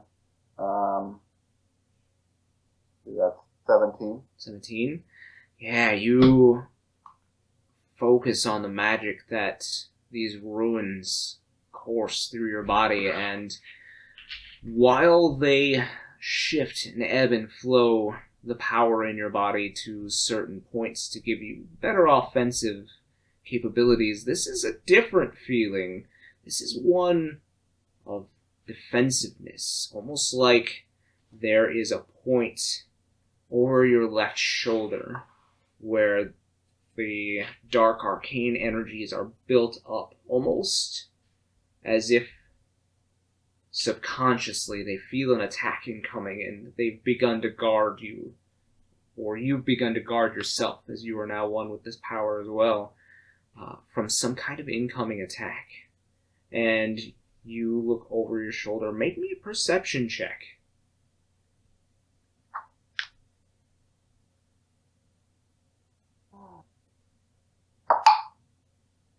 Natural 20. Holy shit. For a total of what? Perception? Mm-hmm. 23. 23. So, there is this distortion of aether in the crowd, and it takes you a moment, but it almost feels like the power that has been granted to you keens your vision in on this tear in the aether, and you see this individual not for what it is, or you feel like you're only getting a glimpse of what it actually is. But there is this humanoid male, pale, almost alabaster white, white robe, black trim, gold filigree work along the sleeves, and you see that it has one blue eye, one green eye, and you see these orbs of fire behind them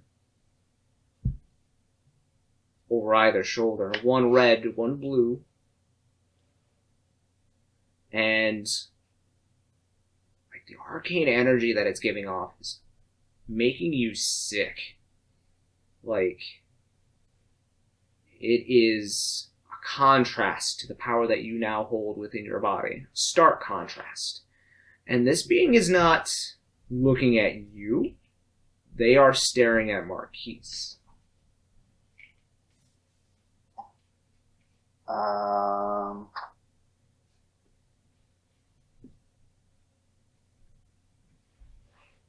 Hey, Marquies.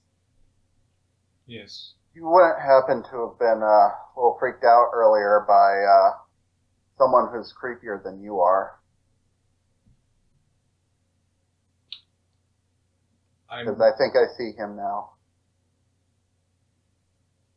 Just kind of like, what? Do I answer? Becky, like, you can't tear your gaze from this individual. Like, you can feel the sickening amount of aether that's radiating from this individual, and it's a good thing that the people in the crowd probably aren't etherically adept as you are, but you're, like, almost becoming, like, nauseous from the amount of etherical waves that are coming off of this person. You can literally see them, and you can see it washing off now as you look down at your skin, and you see the aura of the dark that you've taken, the black. It is barely keeping these etheric waves from crashing over you. Asher, you're hearing this conversation, and you kind of close your eyes for a moment, and you try to sense this individual's presence. Go ahead and make me an Arcana check. Oh, I have no background on that.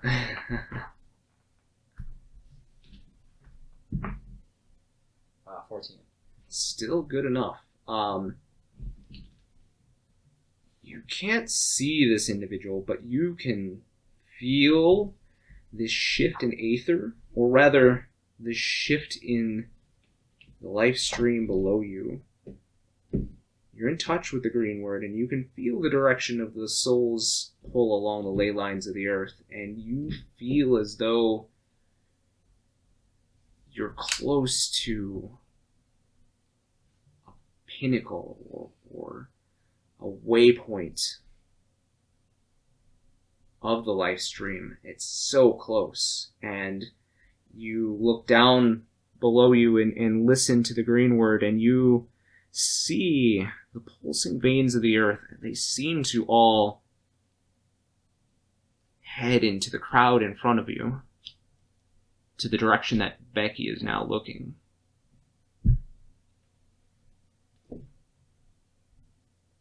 Din, these people are all like looking in one direction. You're looking, and like there's this like goofy looking Rogden in the crowd that's like picking his nose now and like looking at Becky, and like you're like, are they all staring at him? Just a nice day. I don't know what's going on. Yeah. These people have all just stopped and are staring at this goofy looking motherfucker. Garish was picking his nose too. Good. But yeah, Becky, this is like, you can't tear your eyes off of this individual. Like, it's just an immense like pocket of aether that's he seems to be emanating. Is he doing anything, or is he just staring at us? Staring dead at Marquies. Oh, at Marquis. Mm-hmm. I'm gonna need a little more detail, Becky. Well, he's really, really pale. He's got weird eyes, like green one and a blue one. And he's like all dressed in white gold. And he's staring at you. I can tell that she's fixated on this figure. It almost seems like she can't take her eyes off of it. Like, she's trying to turn to talk to you, but instead of being able to move, like, the full head is, like, kind of tilting her head towards you. I'm gonna, like, sort of nudge her to, like, sort of force her to look away. As Marquies, like, bumps into you, Becky, this person's gaze suddenly shifts to you, and you see the two flames behind them, like, flare up, and all of a sudden there's this wave of aether that goes crashing towards you, and instinctually your newfound wings fold around you in front of you, and you guys now see as you bump into her and are like moving her away. Becky, this is all in slow motion for you as Right. it is happening, but the etheric wave is coming towards you, and your wings just fold down like this, and you guys see now the runes on Becky's wings, newfound wings, begin to glow this bright purple dark energy, and all of a sudden, like, she's knocked on her ass.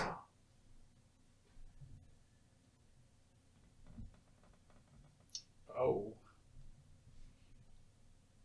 I'll help her out. Help. You're like a turtle. Yeah. No, Becky, your wings are sprawled out as you're knocked to the ground visibly for everybody to see, and like it's like getting back up off of the ground after you've been socked. I mean, every bone and muscle in your body is now tense, and as you like flex your wings to bring them back in, it hurts. It really hurts. Not like you've been harmed, but like you've used those muscles to the extent, and it hurts to flex them. Yeah. Day after wing day. Yeah, exactly. Wing day. I prefer flats. Yeah, I offer my hand to help you back up. Yeah. Get it. So Marquies, you help Becky off of her tush. What was that? Milos, you actually come back into the picture as you see Becky like fold her wings in front of her protectively and gets knocked on her ass by this unseen force. And Marquis starts to Marcus. Marquis starts to help her back up off the ground. I will approach with my little buddy following it and just like come up behind you and start rubbing her back and trying to soothe you. Are you okay? What was that? Is the guy still there? No, gone. Asher, you see that the ley lines, which had been converging on that individual, go back to their regular shifts.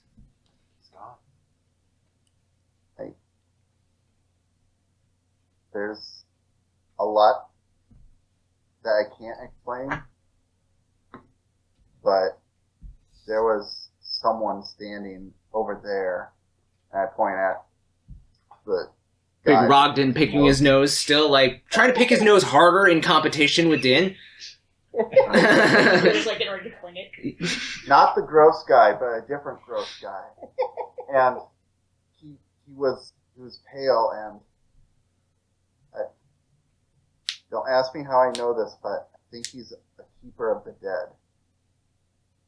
And I think he was after Marquies. But then he turned and he attacked me. I feel like the energy was just drained out of me. Bad news. Walk, are you okay? Yeah, I'm fine. I might need to take a nap. Back right?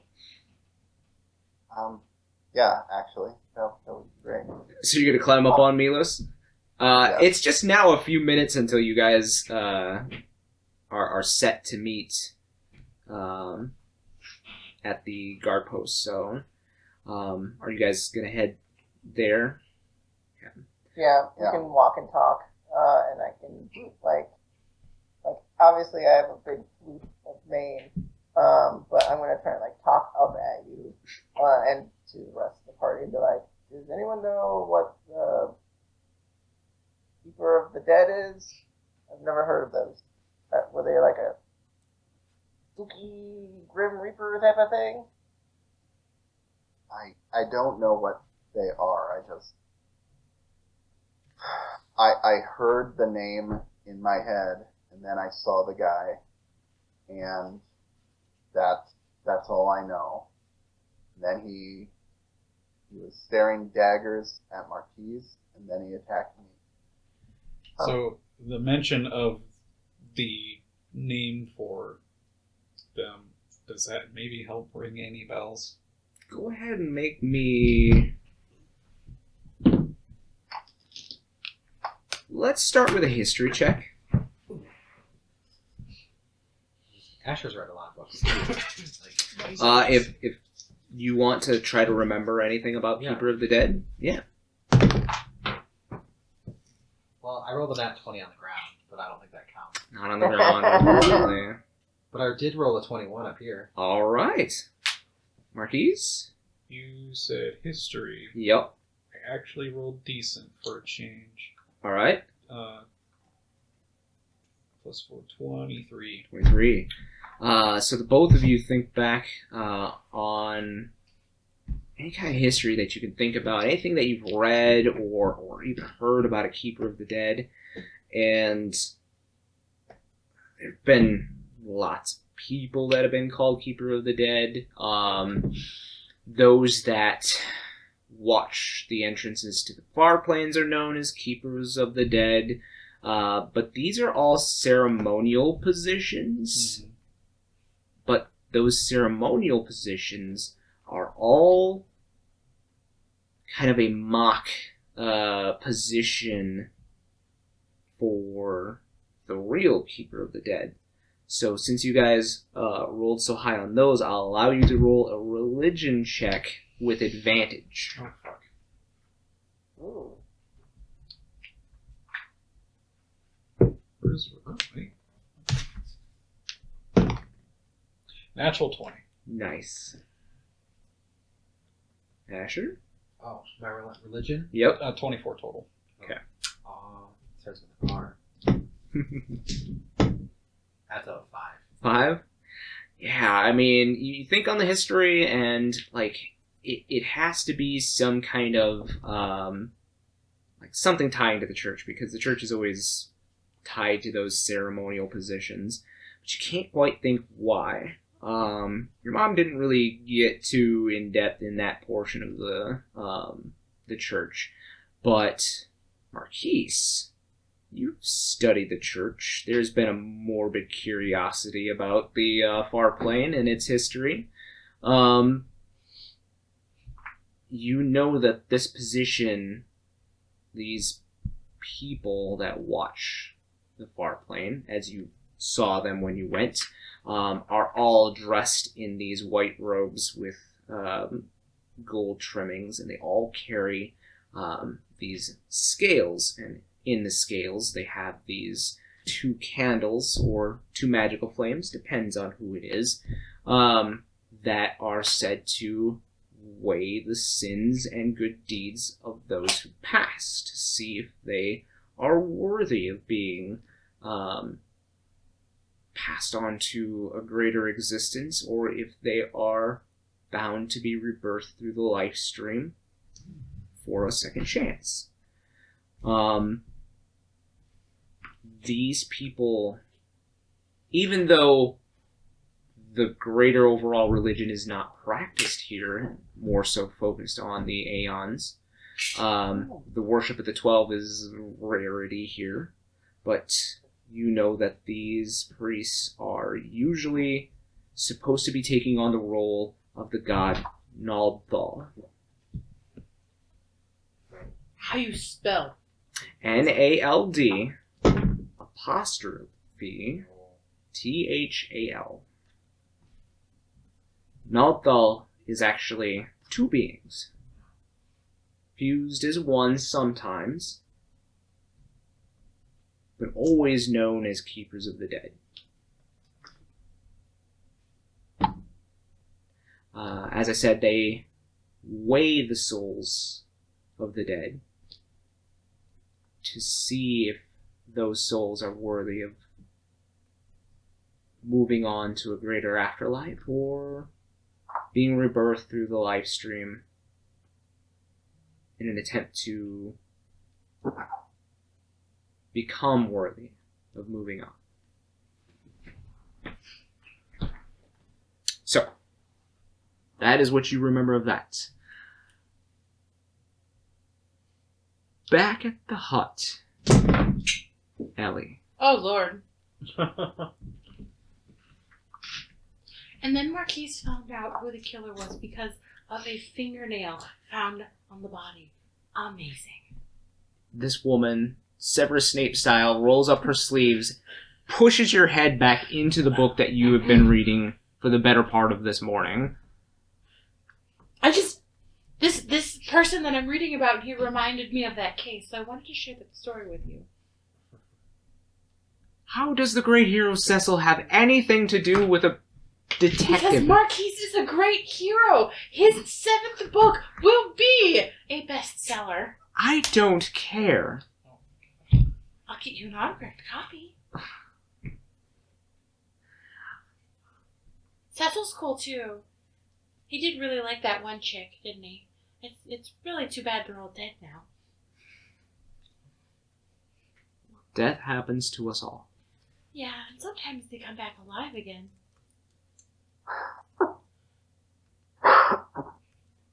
Flips Paige. They really shouldn't.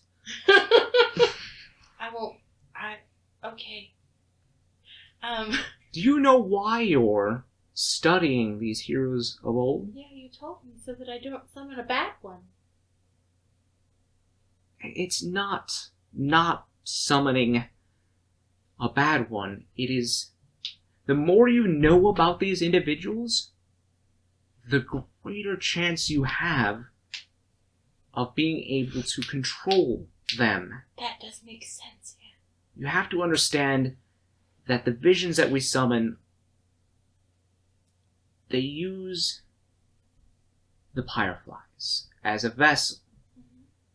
to resume the time of their greatest ability. Mm-hmm.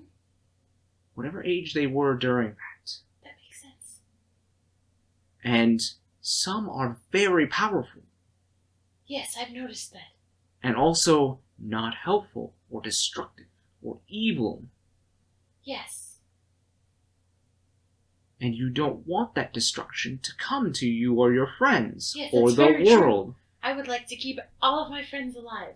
And the world, too, I suppose. So you understand that the more knowledge you have of an area and the heroes, and not only heroes, but the villains of the area, cause you to be able to control them even And I more can control so. villains, too? Step outside with me. Okay. I grab my bread. You step outside. This woman who you have not even asked her name, you've just been taking orders blindly She's from. been mean to me. I don't want to ask her name. The Tonberry follows her out to the field that is behind her home now. There is a clearing in this grove, but it's dense enough where it seems like it's really hard to see through that. And she kind of seems like she's sensing all around, and she says, there.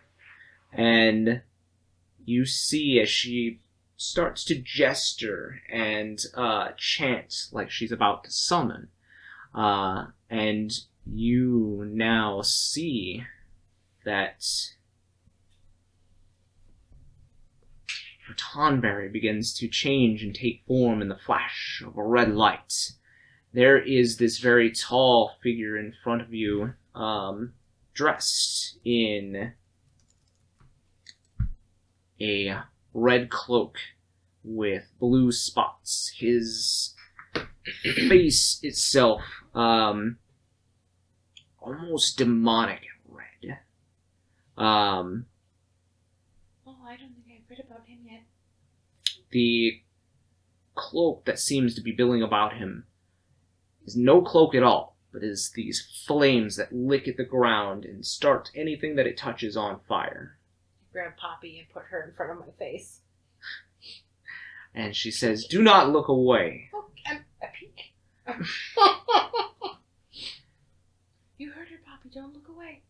This is the fiend known as Rubicant, the fiend of fire. Oh. His destructive fire nearly caused the downfall of the city of Baron and those cities around him. Oh, we've been to Baron. Now, looking at Rubicant, do you think he was a good individual?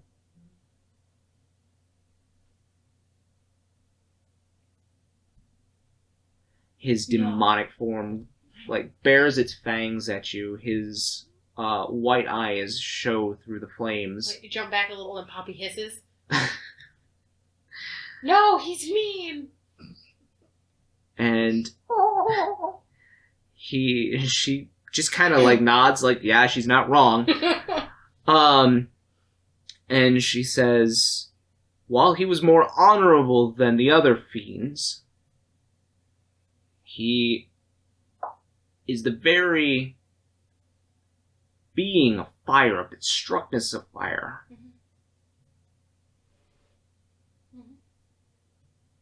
He's on fire.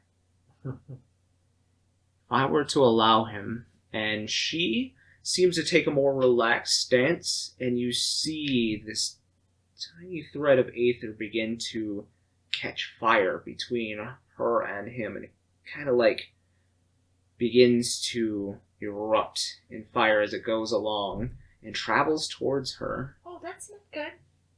and she holds up a hand and stops it. Oh. She says, "They will not hesitate to possess you. This is but a go-between form that he can use to use his powers, but only with my aether. Now imagine if he was able to take corporeal form. That would be bad. It would be bad. because this is what he's capable of. And she points to this tree in the distance, and you see as Rubicant, opens the palms of his hands, and these giant gouts of fire erupt, and from a small point on the tree, you see this burning ember, and all of a sudden it goes, and this sphere of fire erupts around the tree, and there is nothing left but ash. That was really cool. It's not cool. That was really bad. But they can serve your purpose. You only need to gather information and know more about them and train. I want to do that. Let's try. Right now? You already know information about Cecil. Cecil seemed like a nice guy. He is very nice. My friend has his armor. That very cool you said. armor. Why don't we go ahead and attempt to reach out? Okay. Do not summon him. Oh. You are contacting him first. Okay. Sit Poppy down and tap her on the head. Okay. I do what she did, and I close my eyes, and I'm thinking, Cecil? Are you, hello? You feel a presence, but you open your eyes and you are no longer in this grove in the forest. You are standing in what looks to be just an endless expanse of foot-high, crystal-clear water, but it is this twilight area. There are stars above, floating galaxies around. It looks like a clear night sky, and it's reflective in the pool of water beneath you. And you hear the footfalls of someone approaching you, a splash of water, of steady steps.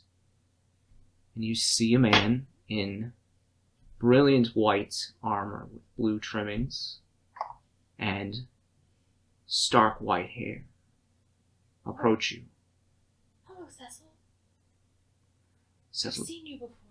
But just kind of smiles and nods his head. in a vision. Not like this. I think this is a vision too.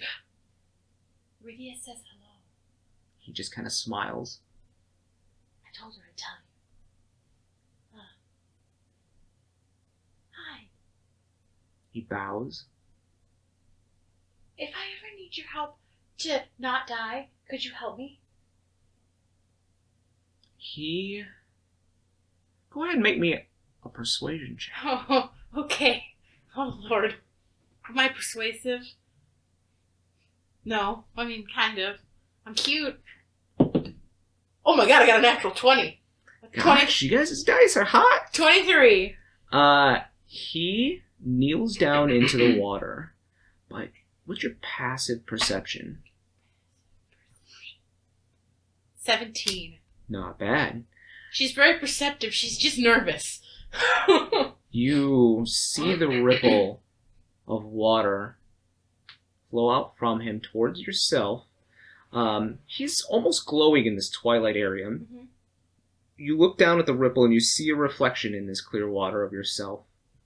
And you get a little vertigo almost as, all of a sudden it feels like you're falling towards that reflection off to the side. Am I up or am I down? Oh, no. Suddenly you look up and you see that Cecil has a reflection in this water, but it's not the reflection that you see. It's this figure dressed in the dark armor that, Asher is wearing currently. Mm-hmm. But he is in the same stance, in the same form as Cecil. Oh. Hello, other Cecil. We have your armor now. It's very helpful. There's this kind of dark aura that is coming off of that particular Cecil. I don't think I got this far in my reading. Why is part of you dark? You finally hear a voice in your head that says, "As with all beings, there cannot be light without darkness. There cannot be darkness without light. That makes sense. Which side of you comes through is up to you. Oh, that makes sense. Well, as long as both of you help me and are nice and don't possess me, then whatever is most helpful in the situation would be sufficient. Both of them are like kneeling towards you, but like you can't help but feel that vertigo, as it almost seems like you're feeling like you're seeing both Cecils kneeling before you, or you're viewing both of them at the same time. It's very weird here. But you feel this both warm and cold. Attachments seek you out. And you hear the voice of the woman say, "Now, bring him here." Okay. I'll reach out and grab him. I'll touch him. I'll pat him on the head. I'll reach out and pat him on the head. As you make contact with him, why don't you roll me d20 Okay. or percentile, whatever you want to. It really doesn't matter what dice. We'll say percentile. Okay. Pretend that. Yep. See which one I get. Oh boy. 17. 17. So, you open your eyes now, and you're back in that grove, and now before you, you see the image of Poppy glow bright, and then suddenly, as the brightness is almost at its apex, it turns to this dark black energy, and it fades back down, and you see the ghostly form of the Dark Knight Cecil kneeling before you. Hello, Cecil. There were two options. I just look at her, like, apologetically. There were two options, but they both seemed nice. It's very telling. Right. Well, he said he'd help me and not possess me. Sure. This is a very good first step. We did a step, Pop. Pop. Oh, you're popping. I should look at Cecil. Can you make a tree explode? There's not really a voice or a reaction. She says he's your summon. He listens to you. He is not a person anymore. Usually I ask them to do things and they do it. It's because you're letting them. Oh, dear. You're not commanding them. You've let them draw upon your ether up to this point. Oh, okay. Well, I don't know what he does. Wait, where's my book? Okay. He's got a sword, so he could probably stab things. You get all of his stats and all of his abilities, which I will give you. But she says to send him away. And now I don't know how to spell Cecil. Cecil. Yeah. But she says, send him away. Okay, thank you, goodbye. And he kneels back down, and there's like this almost dark flame that kind of engulfs him, simmers back down, and Poppy is left standing there. Was that weird for you? Okay. That's kind of weird for me. Now she says, let's try doing what you did before, when you don't know. Oh! Well, usually I only do it when I'm under severe distress. Do not worry, I am here. Okay, I don't know who's there, but I need you to come help me, please. Thank you. Go ahead and roll me percentile. Oh, God. We'll laugh if it's Cecil again. Be like, I was just here. What do you need? What do you want? Why'd you send me away? Right. I got what is an 80? 800. 80. That's 80. Yep. I got an 8008? Did I just win D&D? Go ahead and roll me a d10. Oh, God. Okay, D10. Which one's a D10? The one I just rolled, dummy. A 10. A 10? Okay. So, Poppy again begins to glow in this bright light, and you see now that that light fades again, and there is this woman standing before you now in a long, dark dress, very deep V in the front, very high neck through the back, and this this golden, almost like crown behind her. You look and you see that her fingers are long and sharp. Oh, hello. And she has like this really tight bun, and there's these veins that go to her eyes. She has this kind of stare at you like you are lesser than she is. Oh, you're really pretty in a weird way. Yeah. Who are you? She holds up her hand. No, don't do that. And you feel your body begin to Oh, no, you stop down. Help! These icicles begin to form above her, Oh. and they are pointed at you. Well, if you kill me, you go away.